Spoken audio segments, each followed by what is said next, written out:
The Lean Capability Canvas is it's essentially a tool for continuous improvement.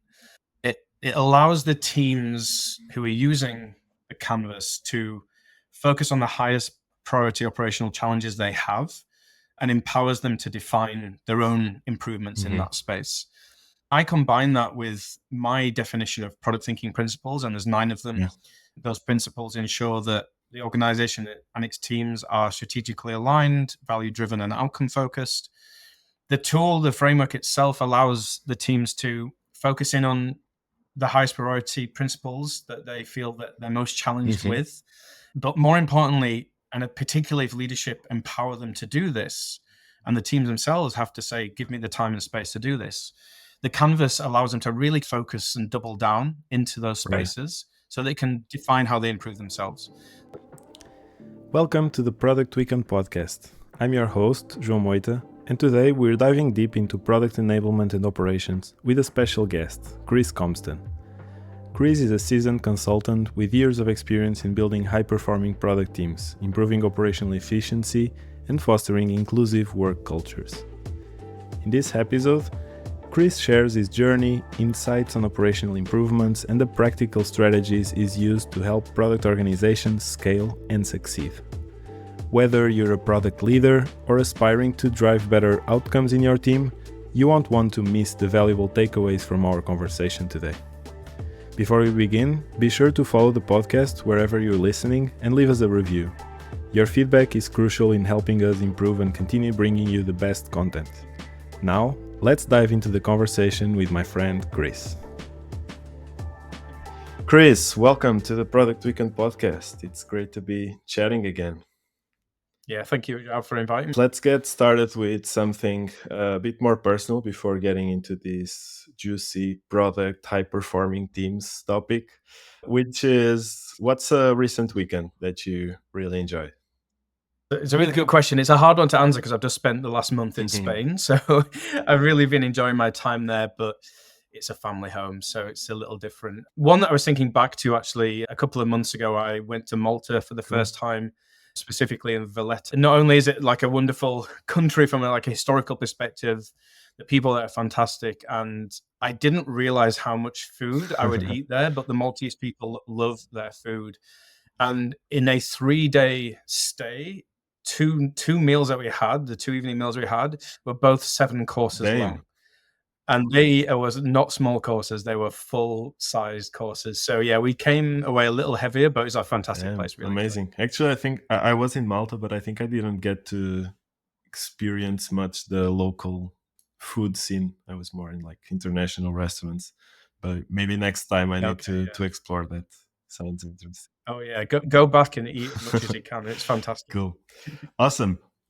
Okay, so before we get started and go into more details, let's start with your background, just so that our listeners know a little bit about who are you, what have you been up to, and while telling that story maybe a bit chronologically, if you can also hint us on how your understanding of the topic of psychological safety evolved over those experiences. Yeah, cool. So if I go really far back to my being introduced to industry, I actually started off as a graphic designer years ago. I was never very good at it. That's why I left and joined a tech startup here in the UK, in the north of the UK, building a user research platform. I joined without the understanding of what a UX designer was. I thought I'd come and join websites, and then realized I was designing and building experiences, learned how to code, went through a variety of different sizes and types of companies, agency side. I worked at Sky TV as a design manager for a little while. So I have a strong product design background, even though we called it UX and UI design back then. Maybe that trend will come back around again, and we'll start thinking a bit more about user experiences. It's another podcast topic, I think. I then moved on into consultancy. I joined a consultancy called ThoughtWorks, which is a global tech consultancy, very strong on agile software development.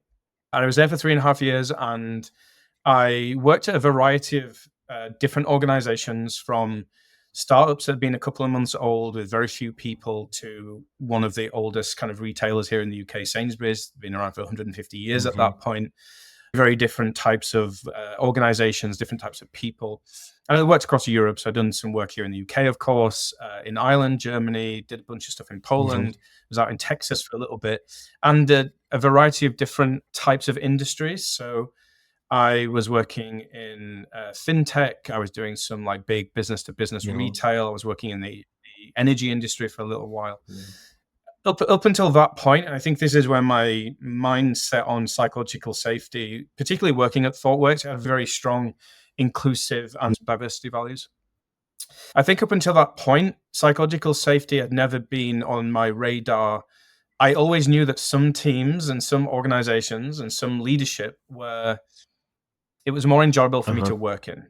I knew I was able to add more value and be more impactful at those organizations, but I never really considered what the reason was and why it was happening. It was really only joining ThoughtWorks, not just because of the values they had, but having this slightly stepped back external view on how teams were operating and the different individuals and personalities that you can really see from an external viewpoint, where psychological safety was certainly strong in some teams with some members and certainly not with others. And you can start to pick up on the traits of, okay, why is that happening? And how is that impacting performance? And how is that impacting the products they're making?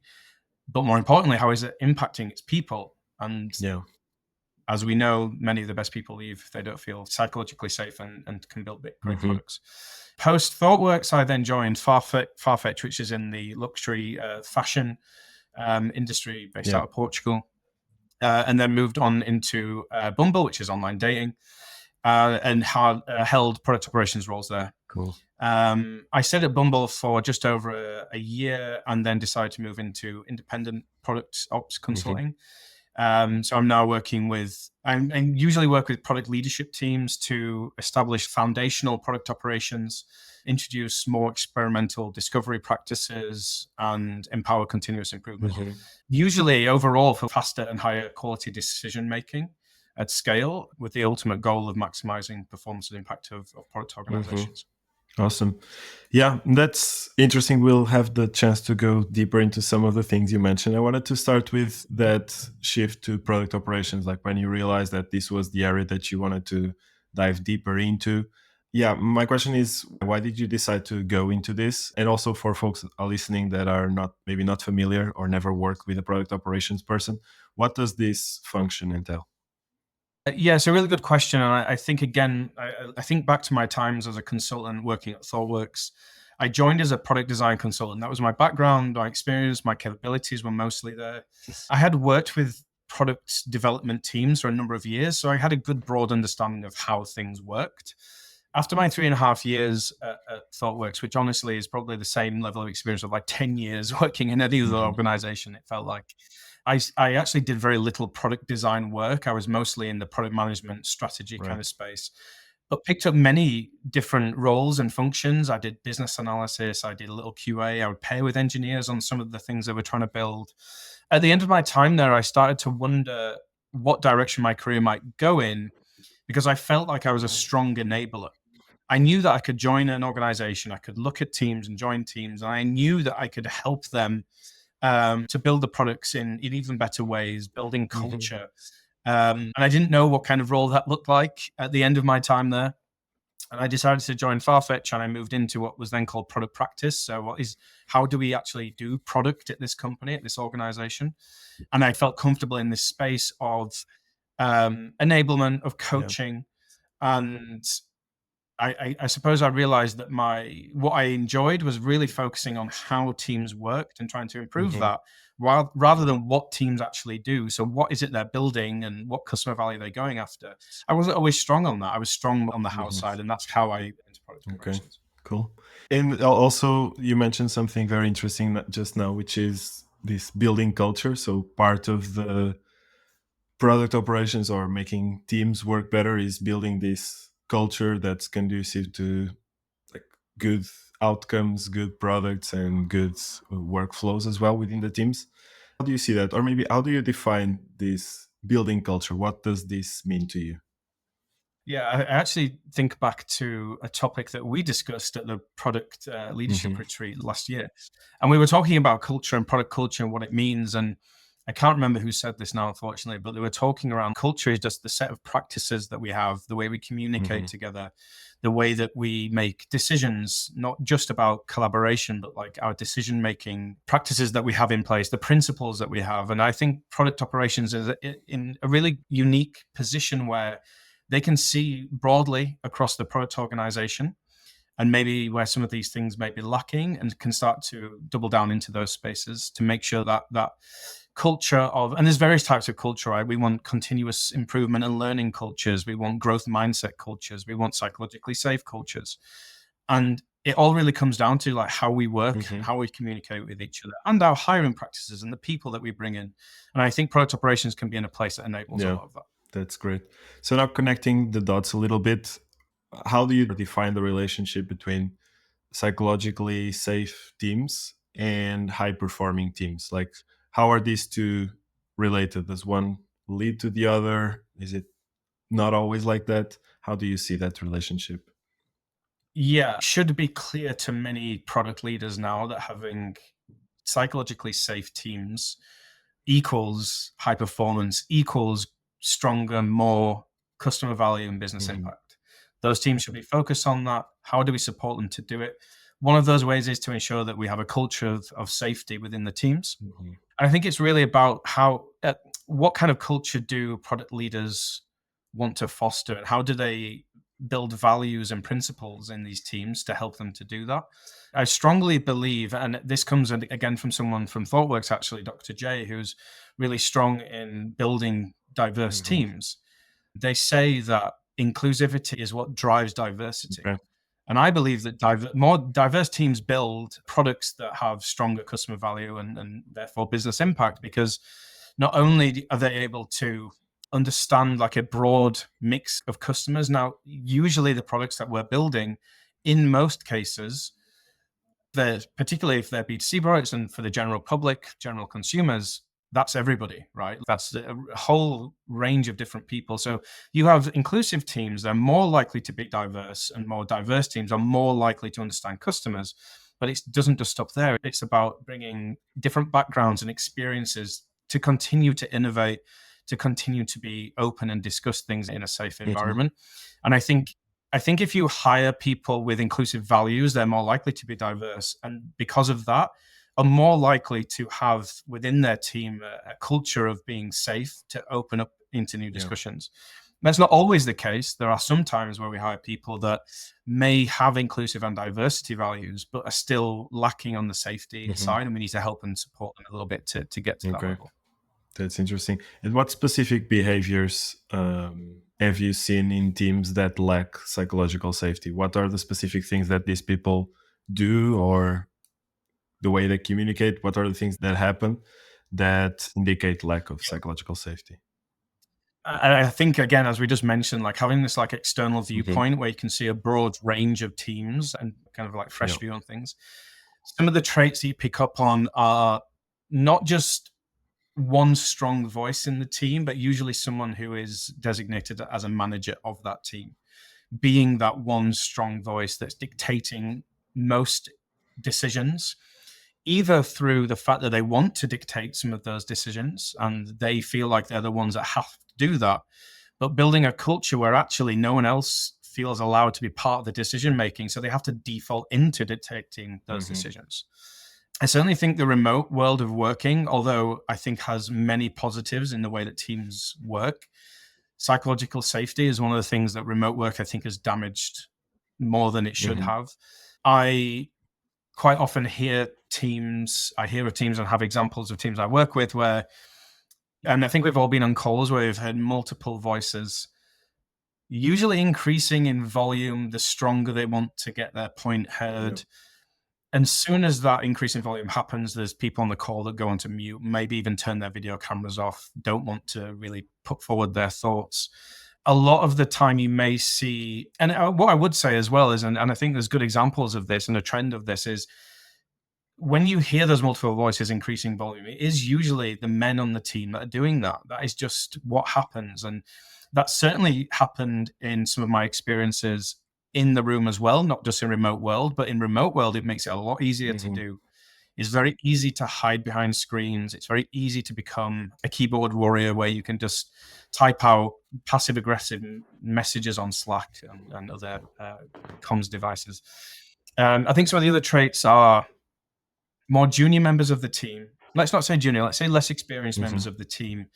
Maybe even people that have just joined the team that have a good level of experience but are new to the team itself are actually the ones getting blamed for mistakes.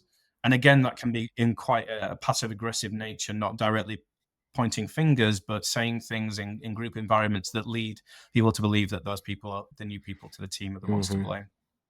And overall, like a general lack of ownership and accountability. As a team, we may make mistakes. We may do things that we thought were right at the time that actually turned out not to be. Let's all hold ourselves accountable for that and have a group decision to go forward. What that kind of results, all of this results in like total waste in the system, where you have to wait for one person's decision making because no one else is empowered to do it.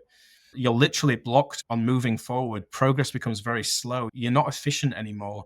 It takes longer and longer to get to market, so you're not going to be effective anymore.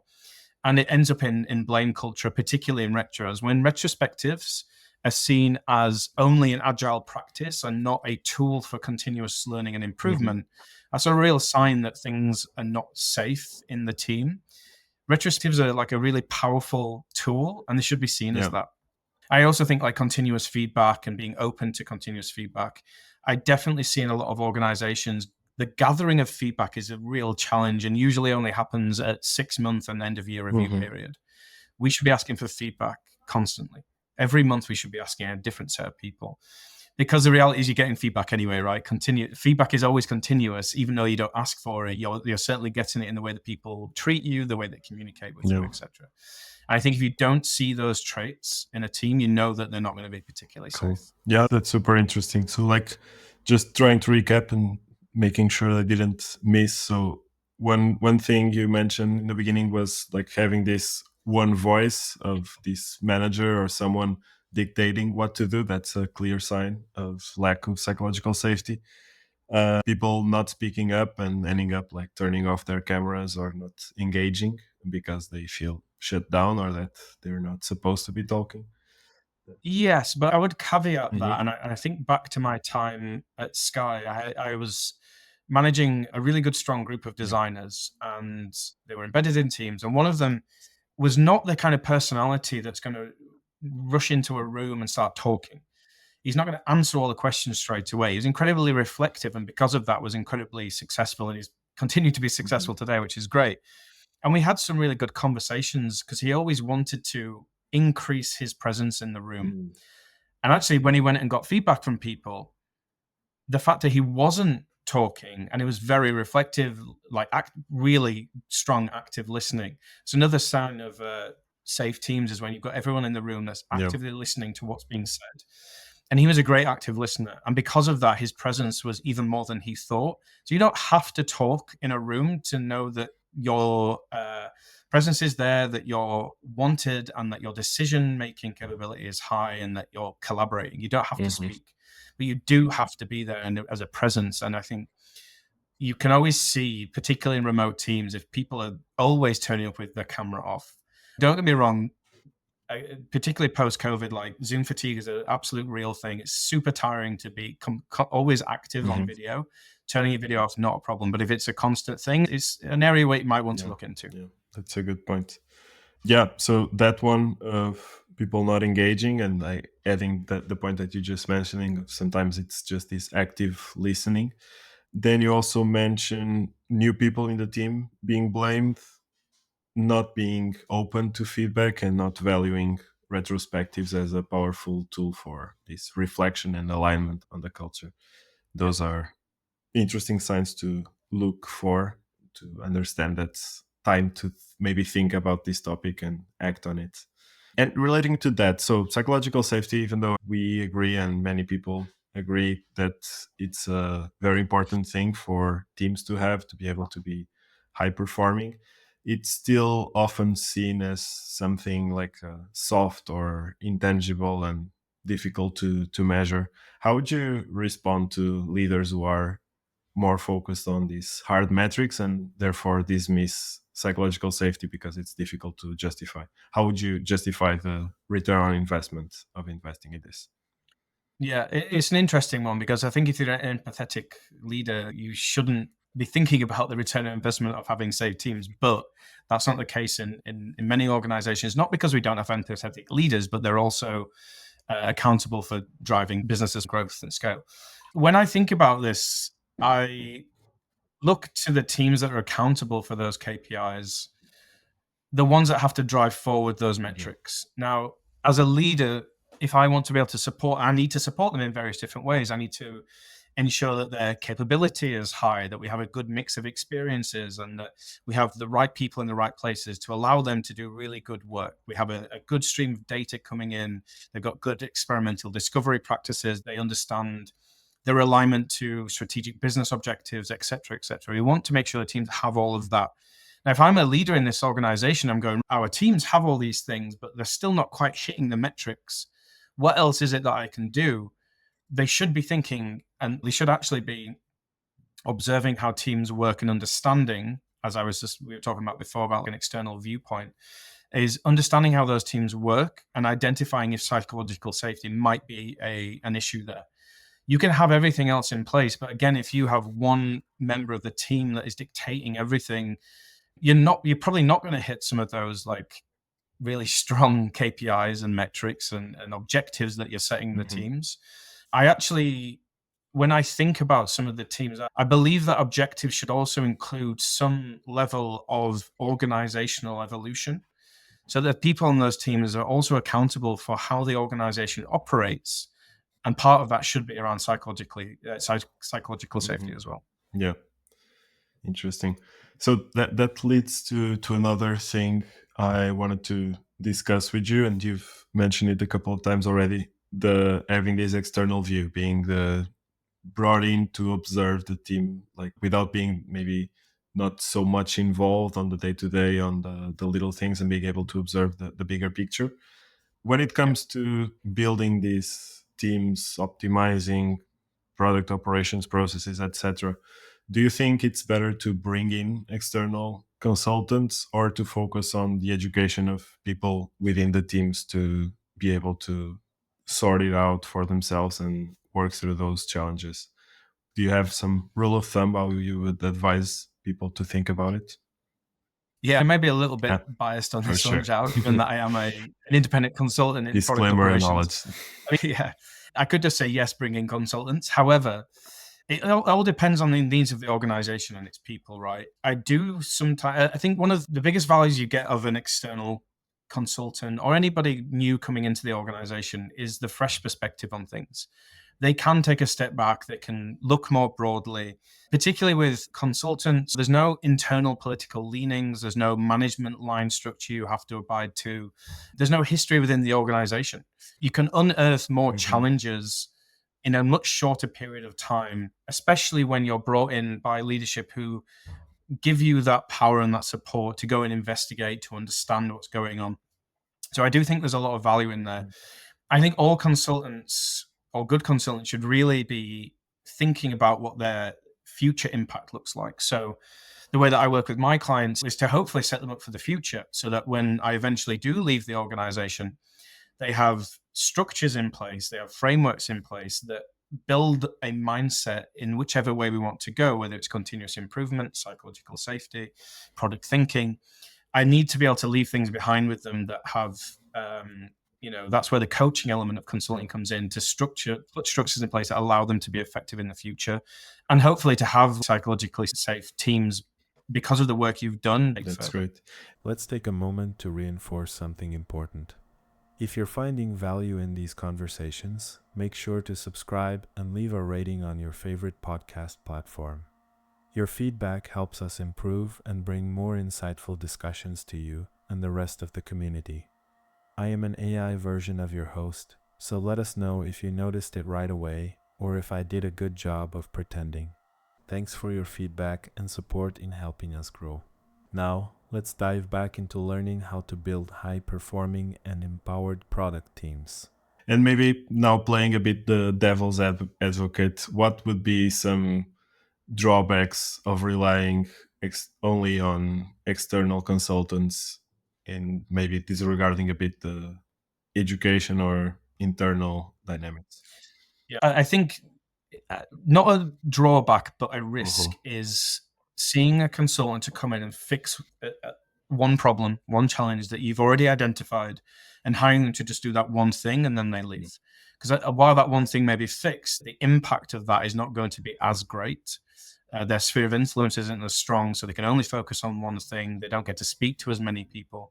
Equally and related is that the teams internally, if it's not being communicated effectively by product leadership what this consultant is going to come in and do, teams internally can certainly lean away from consulting for various reasons. They may feel like a consultant's coming in to tell them everything they're doing wrong.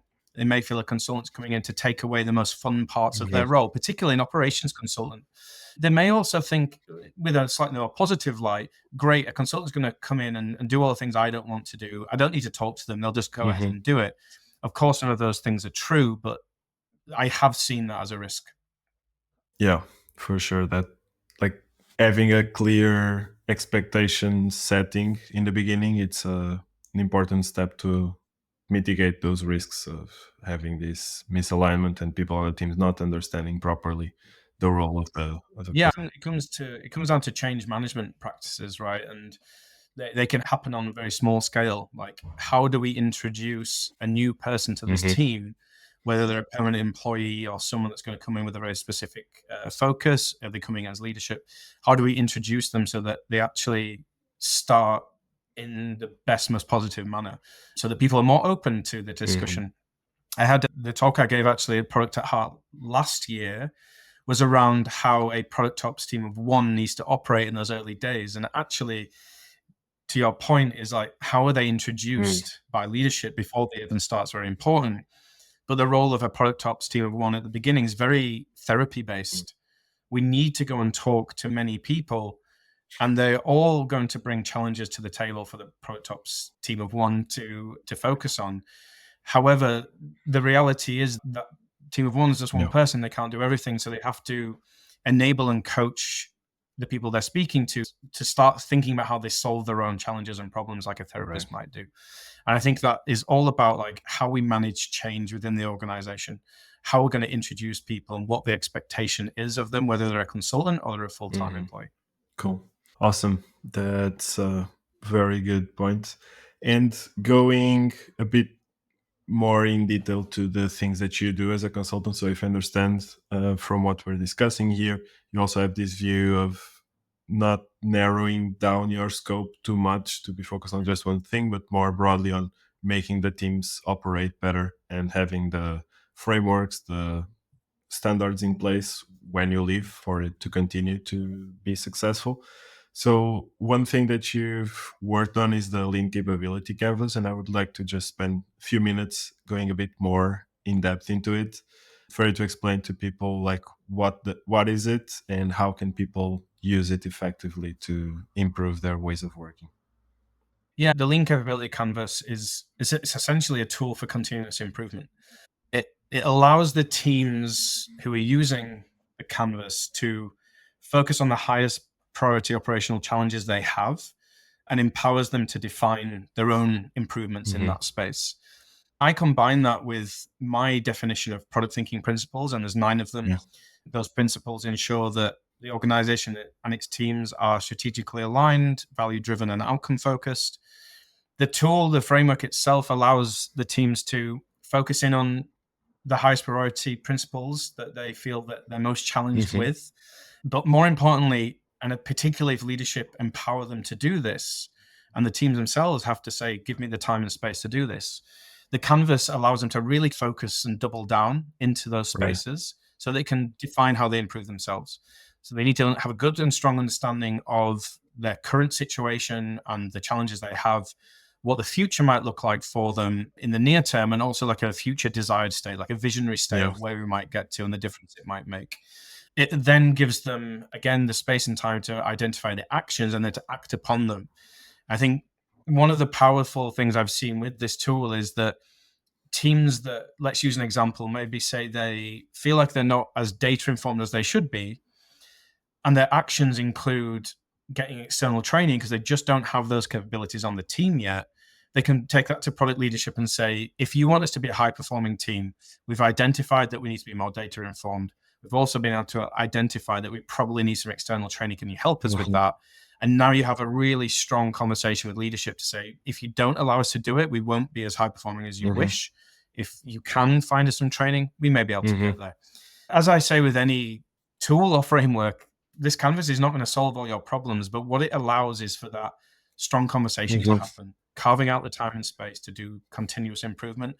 And again, as we mentioned before about bringing in, a consultant should not come in and go, hey, here's a new framework for you to use, and then leave it with them. The framework should be a tool for building a continuous improvement mindset. That's what it's there for. And the way that it's used and the way that the teams focus on it is building those mindsets. So when the consultant rolls off, they continue doing that kind of work. 100%. So it's like giving the language, the vocabulary, the structure for them to think through these problems. And what you mentioned of clarifying the current state, having that ideal state, and also what are the steps we need to get there are super powerful, even if it's just by having the structure there and the boxes for you to fill in, forces you to think about those things. I think that there's a really good quote that I have, and I think I found it on LinkedIn, so I can't attribute it to anyone in history. And there's definitely a more environmentally friendly version of this I need to define, but we're too busy chopping down the forest to sharpen the axe. Which essentially means that we're not going to be able to chop down the forest anymore because our tools will break. I think the Lean Capability Canvas is the element of sharpening the tools, is focusing on how we're operating and how we're working so we can improve so that we can be better in the future. And going back to your question around product leadership that are really focusing on metrics and how teams can help to get there, it's by allowing them the time and space to focus in on their tools and how they improve. It does come through self-driven continuous improvement. The teams have to identify their own challenges and how they want to attack those. But it requires that product leadership empower them to do so and give them the space and time to do it. Yeah, that's also a great point. It's from, I'm not sure if originally from, but that analogy is in the 7 habits of the highly effective people. There are like 3 habits for personal development, 3 habits for interpersonal, and then there's a 7th habit, which is sharpening the saw. I think that's the analogy. And I think, it explains a lot of what product operations is about. It's and also why it's important to work on these things and not neglect them. Cool. Yeah. So there's a interesting thing, and I know I'm also not into the thing of going along with the trending and mainstream things, but actually there was an article just out this past week as we're recording about founder mode, and people listening may be familiar with it, but I think it's interesting to bring this to this conversation. So essentially the article from Paul Graham is about how sometimes a startup founder needs to be hands-on and sometimes micromanaging the little things going on in different teams versus empowering people to just do their best work. So I'd like to talk a little bit about that. How do you think this hands-on approach of founder mode influences psychological safety, especially in product teams? Firstly, the hot topic thing, I certainly actively lean away from that. And if I start seeing a phrase coming up more often, I tend to lean even further away from the clickbait. I actually think it's quite important to recognize the social media aspect of certain platforms, maybe like LinkedIn, that can actually damage psychological safety, especially when it comes to comparing yourself to others and their experiences and what they've achieved. And I certainly think some of these hot topics lean into too much clickbait, which leans into actually damaging just general psychological safety for yourself. So actually, I hadn't read anything on founder mode until you asked me about it. And I read the article by Paul Graham. I think my overall and initial viewpoint on this is I actually agree with most of what's being said here. And I've experienced times where founders have been quite hands-on to both positive and negative aspects of like progress and team safety and psychological safety within them. I think that the most important part of the article that I actually agreed with is the third note right at the end of the article, which is that this term is going to be misused. It's going to be misused almost immediately. And I know, and I can honestly, if I go and speak to certain people, I will start to hear how this term is being misused already. Yep. And I think it's incredibly dangerous when I don't think the term itself is dangerous. And I don't think the concepts as described in the article are actually dangerous at all. I do think founders, when they get to that level, they've been through so much that they've got so much good capability and experience in their industry, in their domain, with their products, that they should be making decisions. And I'm okay with that. I think the challenge comes when, let's take two slightly different views here. So the challenge comes when those founders don't have the structures or teams in place that allow them to be involved. And if they built an organization that really makes them feel further and further away from what's actually happening and the product development work that's going on, the understanding of customers and business impact, etc. If they built a company like that, it's a real challenge for them. And it ends up being quite toxic. And it becomes toxic in a way that a founder may come on and it's a company-wide video call where they say, we're going to focus on new thing X. And all the teams suddenly panic and go, what on earth is new thing X? We've been doing ABC over here. Are we stopping that? Are we moving forward? Is our strategy changed? Because they don't have the structures in place that allow them to be the visionary leader that they want to be. And I do think there's ways that you can ensure that they can still have their hands on the product. Look, they're really close to customers anyway. They understand the business they're operating in, and they should know where they want to go with things. So we should be empowering people and teams, but there should also be a space where the founder can get involved. I don't think that's a problem at all. The danger comes, like I said, with that, where they don't have that structure. But the other viewpoint is the danger comes when individual people managers or team managers believe that they can use this term really to as a battering ram to get their decisions made and dictate straight away. And we know, and we touched on a point earlier, but maybe not enough, that psychologically safe teams and some of those traits of good ones are where decisions are being made together, not just collaboration with an endpoint that someone decides, but decisions. Every decision has been made by a group of people that we all agree to move forward with. And the danger, I think, here is that those people that were already in dictator mode, maybe that's a new phrase, they use founder mode to get their decisions pushed through, and that's going to be very dangerous. And some of the points that we made earlier around cameras going off, the voice is not being heard, that's going to become even stronger as soon as someone says founder mode. Yeah, the main danger is people going into dictator mode using the founder mode label to hide behind. That's what can be dangerous. And, if you're not a genuine founder of a product, of a business, you shouldn't be using that term anyway. If you're just, an engineering manager or a product director who in an organization, of course, you should be empowered to make some of those decisions, but not everything. And you should not be using the term. This is a topic for another time, but I think autonomy is one of the most misused terms. With many others like minimal viable product, like agile in some cases, very misused. And autonomy is another dangerous one as well, because autonomy gives you that feeling of I can make any decision I want by myself. And that's not entirely true. It has to be joint decision making. And again, I think founder mode will be leaned into by the people that want to just be autonomous and make all their own decisions, forgetting they're in a 5,000 people business and everyone's trying to do that. Yeah.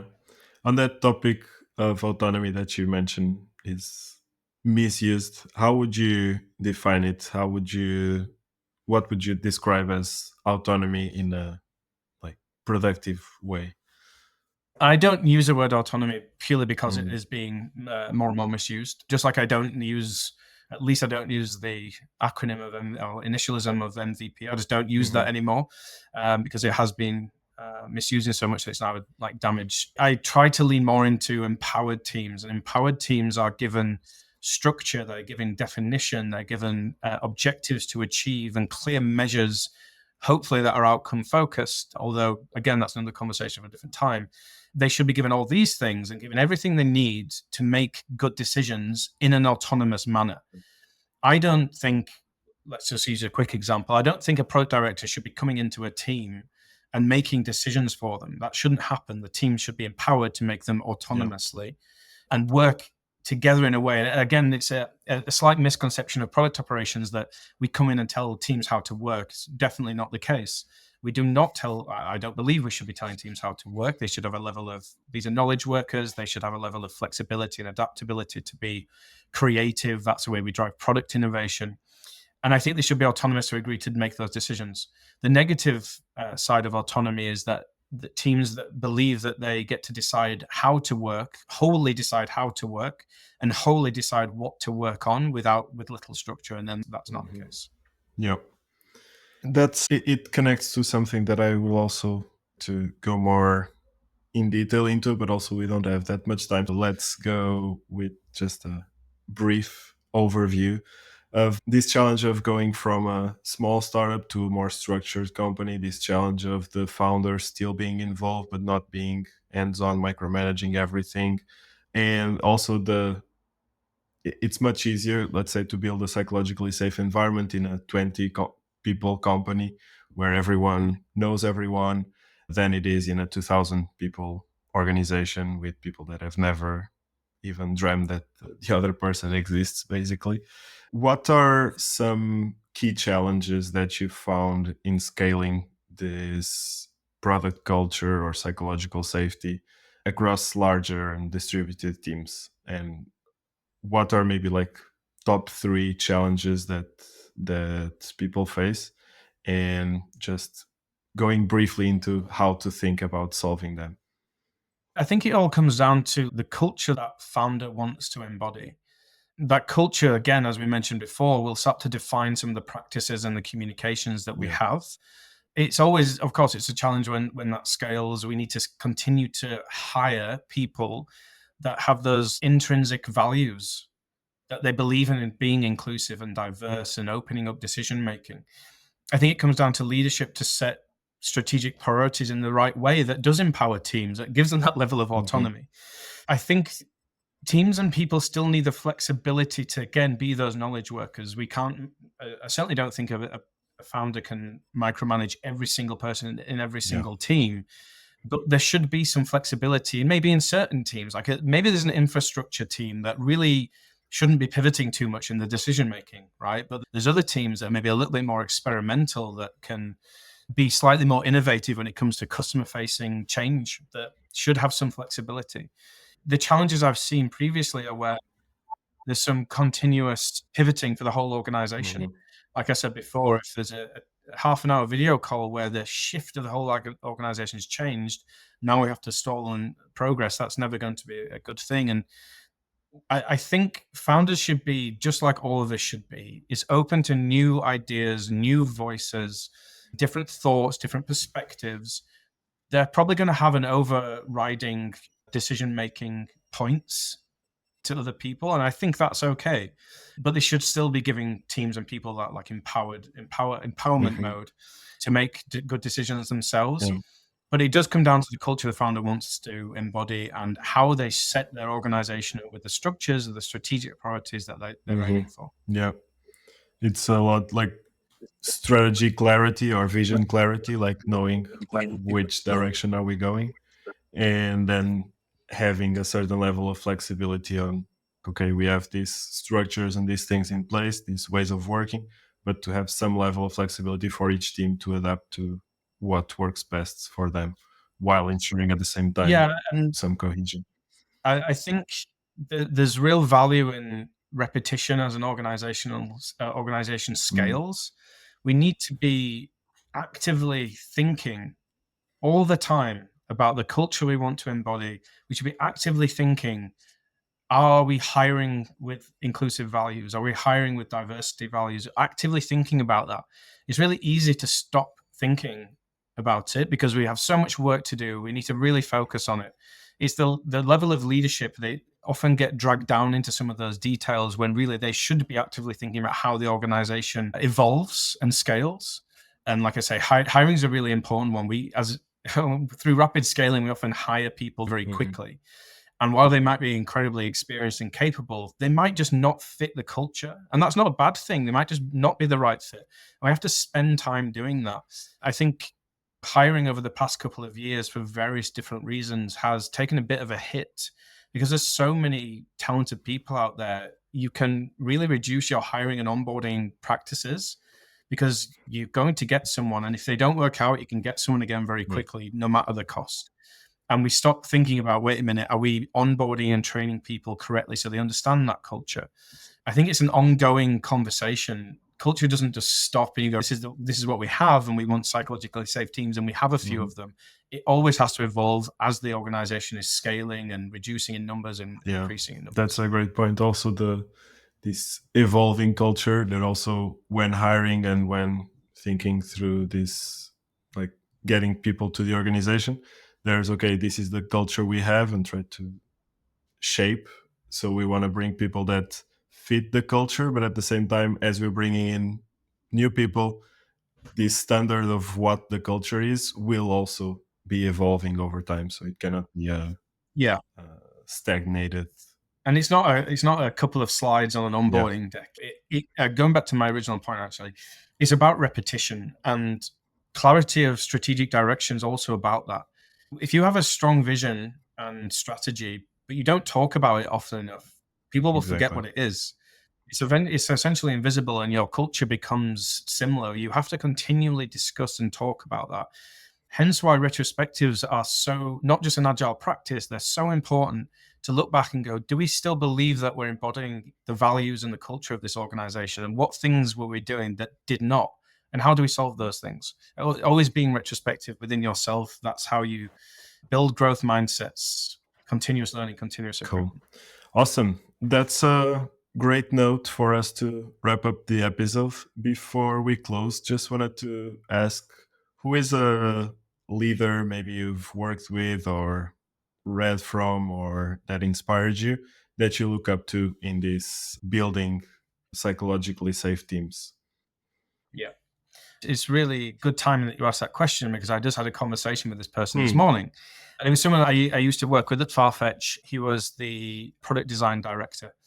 And the way that he operated was all about building psychologically safe teams. He hired for that in mind. Justin Stack was his name at Farfetch at the time. He's now at Wayflyer, was at Tesco previously. And the way that he hired, the way that he fostered a culture was really strong. Like, he had those values of being inclusive, diversity. And he knew that by building a design org that embodied those values, he knew that the output was going to be even better, that the outcomes driven for customers was going to be even better. He already knew that. So he certainly helped with evolving my mind in that space as well. Cool. Can you say the name again, just to make sure people get? Yeah, Justin Stack, STACH. Awesome. Cool. Thanks for sharing. Maybe we should have him on the podcast as well to talk about these topics. Maybe. Awesome. Chris, it was great chatting. Lastly, how can people find you? What's the best way to reach out if they are interested in getting to know you or to learn about your services as well? Yeah, thanks. I have a website, chriscompston.com. Nice and simple. Everything is there. Perfect. Awesome. All right, Chris, thank you so much for the time. It was awesome to chat, and see you on the next one. No problem. Thanks. And that wraps up our episode with Chris Compston. I hope you found our conversation on product enablement and operations as insightful as I did. Chris shared valuable strategies on building high-performing teams and driving operational success, which are crucial for any product organization. Thank you for tuning in today. If you enjoyed this episode, be sure to follow us so you never miss an update. And if you think someone in your network, maybe a colleague or a manager, would benefit from this, feel free to share it with them. Your support helps us keep bringing you more valuable conversations. We'd love to hear your thoughts on today's topic. You can connect with us on LinkedIn or send us an email at team@theproductweekend.com.